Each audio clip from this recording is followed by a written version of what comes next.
అదే RTV app వార్తల్ని క్షణాల్లో చదివే అవకాశం ఉంటుంది. ఒక న్యూస్ పేపర్, ఒక టెలివిజన్ ఛానల్ మీ చేతుల్లో ఎప్పుడూ ఉంటాయి.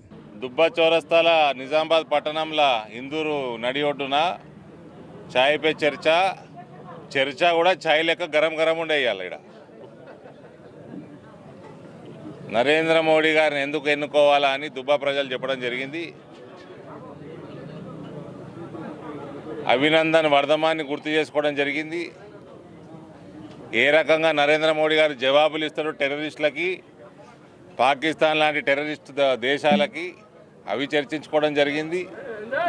దుబ్బాలో దేశభక్తి ఎక్కువ ఉంది. ఇక్కడ దుబ్బా ప్రజలందరికీ కూడా ఒకసారి అందరు సపోర్ట్లు కొట్టారు. జీవన్ రెడ్డి గారు నిన్న మాట్లాడుతూ హనుమాన్ భక్తుల దగ్గరికి పోయి రామరాజ్య స్థాపన కోసం ఆయన మాట్లాడడం జరిగింది. సంతోషం, మేము వెల్కమ్ చేస్తున్నాము. అదే రకంగా జీవన్ రెడ్డి గారు రామ మందిర నిర్మాణాన్ని కూడా స్వాగతిస్తున్నట్టు ఒక స్టేట్మెంట్ ఇస్తే బాగుంటుంది. ఏదైతే రామ మందిరాన్ని కూల్చి బాబరీ మస్జిద్ని కట్టినరో అది తొలగించి రామ మందిరం ఏదైతే మనం భవ్యమైన రామ మందిరం కట్టుకున్నామో దాన్ని స్వాగతిస్తే కూడా బాగుంటుంది.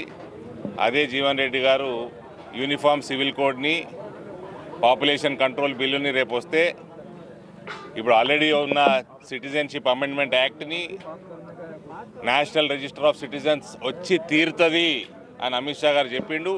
ఇవన్నీ కూడా స్వాగతిస్తే బాగుంటుంది. ఒకవేళ సిఏఏకి ఆయన ఇంకా విరుద్ధం ఉంటే ఇప్పుడు కూడా టోపీలు పెట్టి 2020లో ఎట్లా కొట్లాడిండు అట్లనే కొట్లాడాలా. హిందువుల మీద ఎలక్షన్ల కోసం ప్రేమ చూపెట్టకుంటే పర్మనెంట్ ప్రేమ చూపిస్తే బాగుంటుంది. ఎలక్షన్ల కోసం ప్రేమ చూపించడం తప్పు. మరిన్ని వీడియోస్ కోసం ఛానల్ ని సబ్స్క్రైబ్ చేయండి. లేటెస్ట్ అప్డేట్స్ కోసం వాట్సాప్ ఛానల్ ని ఫాలో చేయండి. అండ్ లింక్ డిస్క్రిప్షన్ లో ఉంది.